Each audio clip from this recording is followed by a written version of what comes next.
quarter, the president's salary went toward the restoration of 2 projects at a national battlefield. After his donation, additional donors quickly stepped up to bring the total gift to over $260,000. In this quarter, the president will be donating his salary to the Department of Education. And with that, I would like to bring up Secretary DeVos to tell you about what the department will be doing with the president's money to help equip the boys and girls who will be the leaders of tomorrow. Secretary DeVos, it's my pleasure on behalf of the President of the United States to present a check for $100,000 to the Department of Education. Thank you very much, Madam Secretary. Well, thank you so much, Sarah. I want to start by saying how grateful I am to the President for this generous gift. The President is committed to our nation's students and to reforming education in America so that every child, no matter their zip code, has access to a high-quality education. He and I have had many conversations about how best to put students' needs first and ensure we are setting them up for a lifetime of success. There's much work to be done, but we are certainly on the right track thanks to the President's leadership. Just yesterday, Ivanka Trump and I hosted a summer reading event at the Smithsonian's National Museum of American History, where the focus was on getting young girls, aged 6 to 10, excited about learning science, technology, engineering, and math. It was fun to see their eyes light up as they got to explore, create, and experiment in a collaborative environment. Today's and tomorrow's economy requires students prepared for STEM careers. That's why we've decided to use the President's second quarter salary to host a STEM-focused camp for students at the Department of Education. We want to encourage as many children as possible to explore STEM fields in the hope that many develop a passion for these fields. We look forward to this exciting endeavor, and I thank President Trump again for this generous gift. Thanks. Thank you, Secretary DeVos. Thank you for coming. Thank you, Secretary DeVos. Thank you for coming and being here for that today. Now, I know Anthony's probably a little bit disappointed that he's not up here today, but since he did some TV this morning, he was able to go ahead and get his hair and makeup done, so I think he'll be okay. As Anthony said when he was up here last week, we're looking to mix things up a little bit. From time to time, I'd like to give us all a little reminder of why we're here every day, which I imagine for most of us is because we love our country and want to make it better. I've spent a lot of time around the president over the last year, and I know exactly why he's here. He's tough, he's a fighter, he's a strong leader, and he's somebody who deeply loves this country. And he loves its people, and he wants to make America great again. In Washington, it's often easy to go to work, get lost in the process, and forget why we're here every day. The reason we're here is to serve the American people. And today, I'd like for you to indulge me and let me tell you a little bit about what that means for me. To the best of my knowledge, I'm the first mom to hold the job of the White House press secretary. That says less about me than it does about this president. It's not just with personnel, it's about people and it's about policy. Empowering working moms is the heart of the president's agenda, particularly when it comes to things like tax reform. I have 3 children, and the oldest, Scarlett, starts kindergarten in a few weeks. Scarlett and every little girl in America should grow up in a country that if we deliver on the president's agenda of better jobs, better health care, and a better tax system, that incentivizes women to work and raise children. As a working mom, it's not lost on me what a great honor and what a privilege it is to stand here at the podium, and I thank the president for the opportunity. I'll always do my absolute best to truthfully answer your questions and deliver the president's message. Jonathan, I'll preempt you from asking that question later. But I also hope to send my daughter a message, and to every other kid in America: don't listen to the critics, dream big, and fulfill your potential, because in this country you still can. To remind us a little bit more often about some of the forgotten men, women, and children that we're here to serve and that the president is fighting for, we're going to start the White House briefing every once in a while with a letter or an email that we may receive from some of those individuals. To kick it off with that process, I'd like to read you a letter from 9-year-old Dylan. My name is Dylan Harbin, but everybody calls me Pickle. I'm 9 years old and you're my favorite president. I like you so much that I had a birthday about you. My cake was the shape of your hat. And then Dylan goes on to ask a few questions. How old are you? Dylan, President Trump is 71 years old. How big is the White House? The White House is 168 feet long, it's 70 feet tall on the south side and 60 feet 4 inches tall on the north, and it takes 300 gallons of white paint to cover the exterior of the White House residence. It has 132 rooms and approximately 55,000 square feet. How much money do you have? Dylan, I'm not sure, but I know it's a lot. I don't know why people don't like you. Me either, Dylan. You seem really nice. Can we be friends? I'm happy to say that I directly spoke to the President, Dylan, and he would be more than happy to be your friend. My picture is in here, so if you can, see me and say hello. Dylan, I hope you're watching because the President wanted me to personally tell you hello. Your friend, Dylan. Dylan, thanks for writing to the President, and if you're ever in Washington, D.C., I hope you'll stop by and let us show you around the White House. And with that, I'll take your questions. Steve. Sarah, Jeff Sessions was here today. What was he doing here? Did he meet with the president? And what does the president think about the conservatives who are rallying behind Jeff Sessions, saying he's essential to staying in his office? The Attorney General was here for other meetings, not with the president. It was a principals committee meeting, and did not see the president while he was here. I think the president's been very clear about where he is. He's obviously disappointed, but also wants the Attorney General to continue to focus on the things that the Attorney General does. He wants him to lead the Department of Justice. He wants to do that strongly. He wants him to focus on things like immigration, leaks, and a number of other issues, and I think that's what his focus is at this point. Well, if the Attorney General launches a leak probe, would that help his status with the president? I don't think that's the nature of the relationship. Again, I think that the president is disappointed. He stated that, and I don't think there's anything more to add beyond that at this point. Sarah, thank you. A couple of questions about the new policy on transgender service members the president announced this morning.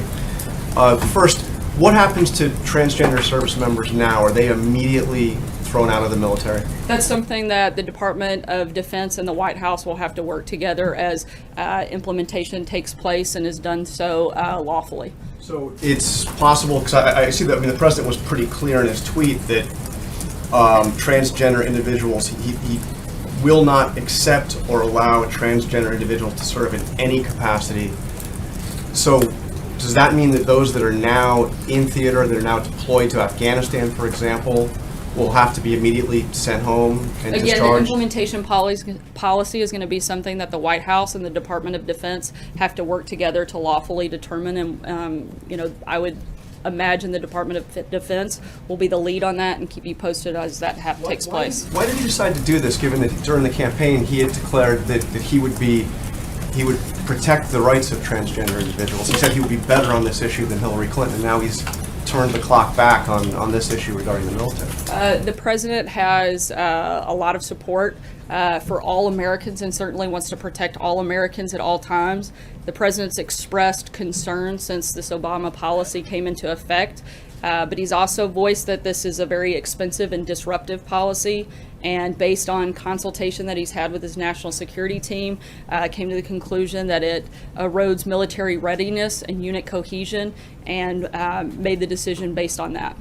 Kevin. Thank you, Sarah. If I could follow up on what Jonathan just said, that the president actually tweeted, "Thank you to the LGBT community. I will fight for you," while Hillary brings in more people that will threaten your freedoms and beliefs. And so I'm wondering, you said the policy, the president in general wants to protect all Americans. Does this shift in policy protect transgender Americans, and what is the message that he is attempting to send to them by making this shift in policy? And if I could follow on healthcare. Let me answer that first Sure, question, sure. then we'll come back to healthcare. On that, the decision is based on a military decision. It's not meant to be anything more than that, and it's simply about, obviously, it's a very difficult decision. It's not a simple one, but the president feels that it's the best one for the military. Okay, on healthcare then, if I could follow really quickly, can you repeal and replace the Affordable Care Act and still protect Medicaid funding?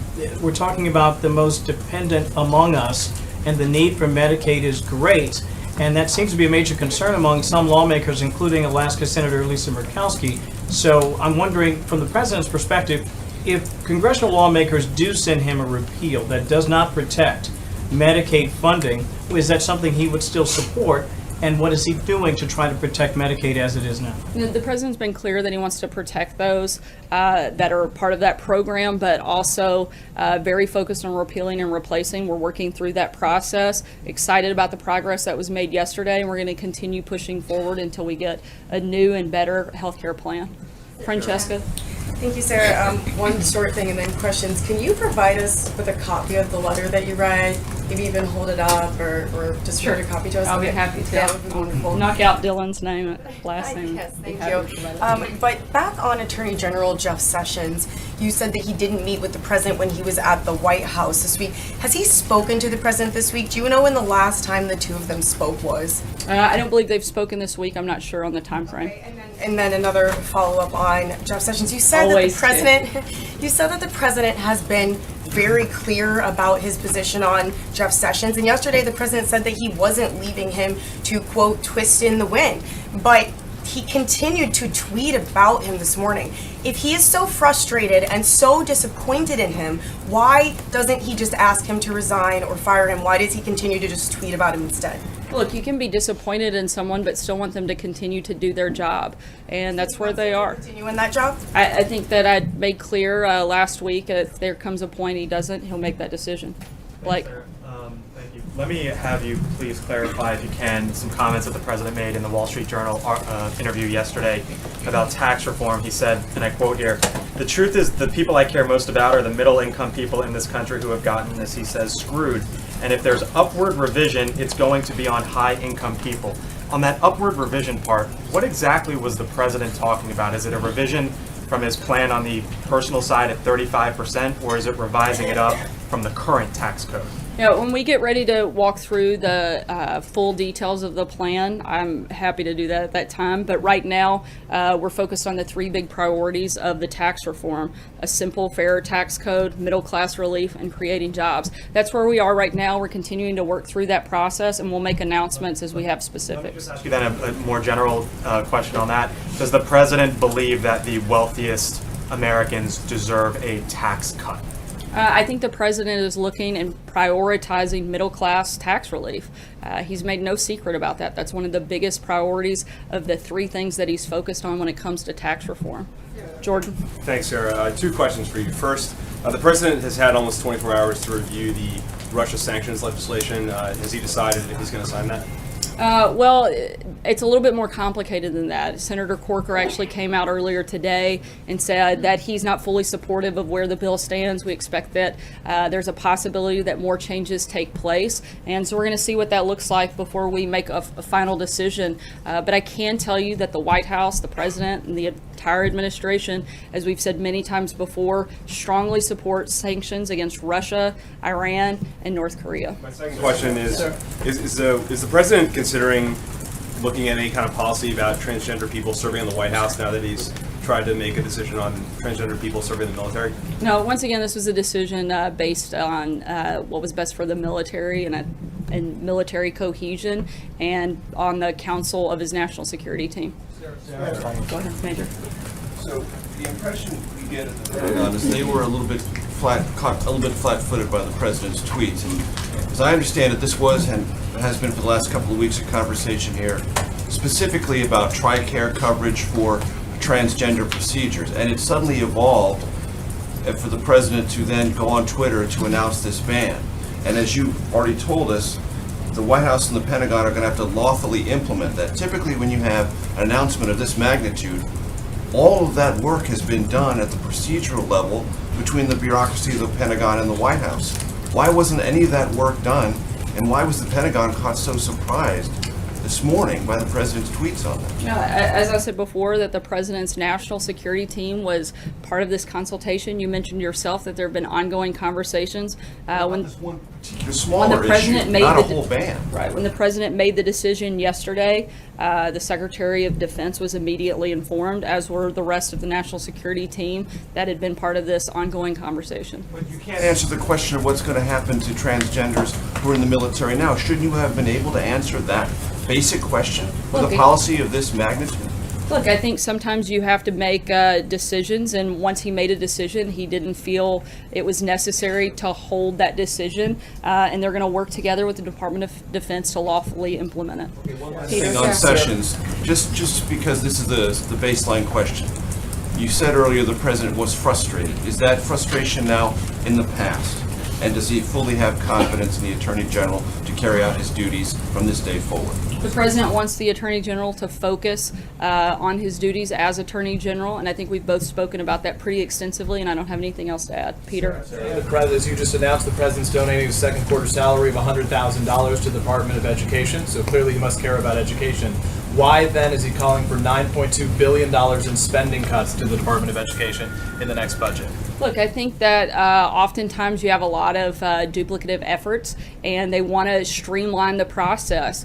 And we simply have a government that's completely out of control when it comes to spending. We have an outrageous deficit, and we're looking to make things that we have a balanced budget in the next 10 years. The president campaigned on it. He's committed to seeing it through, but he's also committed to education, as you can see by his own personal commitment, and looking for ways that we can save and continue on to make education better, passing some of that decision-making down to more local and state control, and something we're certainly supportive of. Quickly on transgender, just a quick follow-up. In June of 2016, in the heat of the campaign, he wrote, "Thank you to the LGBT community, I will fight for you."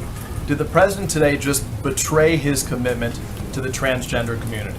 No, as I answered before, this was a decision about military readiness, and I've already answered even to that specific tweet. You say to the transgender community that he is still committed to fight for them, and how is this not fighting for them today? I think the president has made very clear he's committed to fighting for all Americans.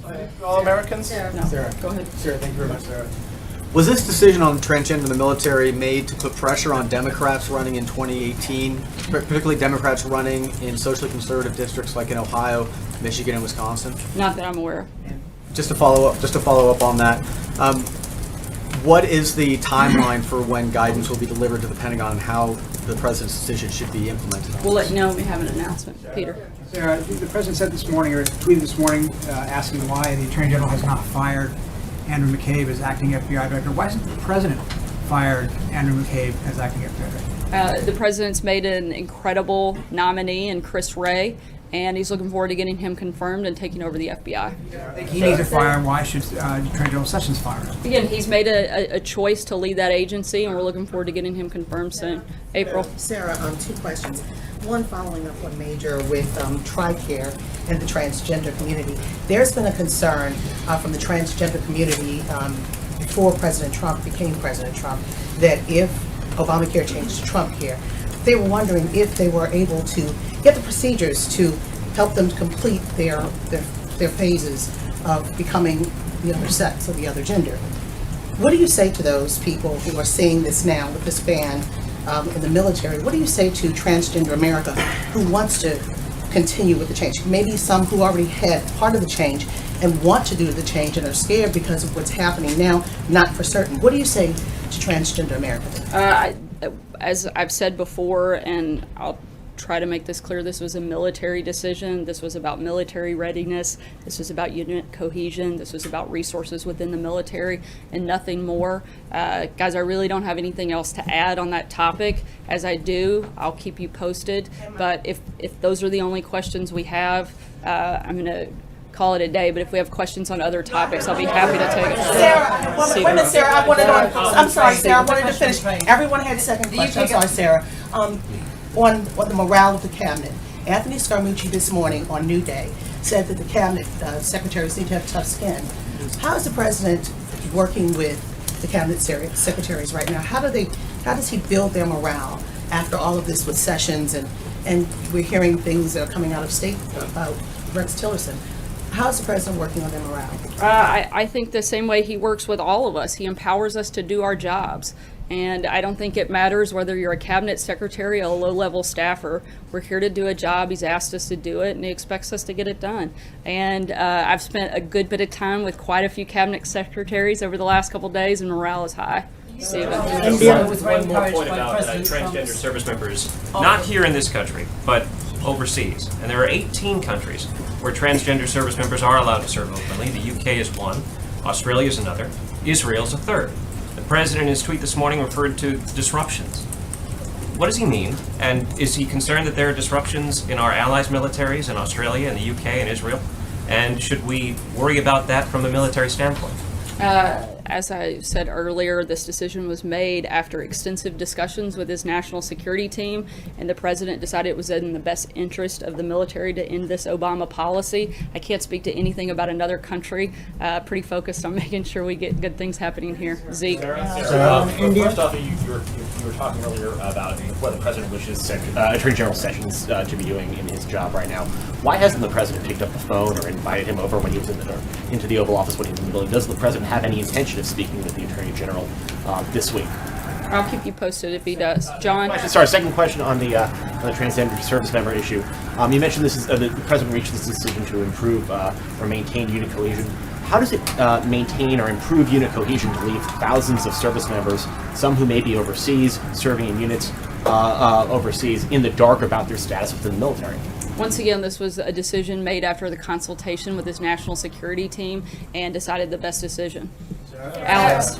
I want to ask you about a tweet the president had on Sunday. He said, "It's very sad that Republicans, even some that were carried over the line on my back, do very little to protect the president." Which Republicans is the president talking about, and what would he like to see from them? What sort of protecting?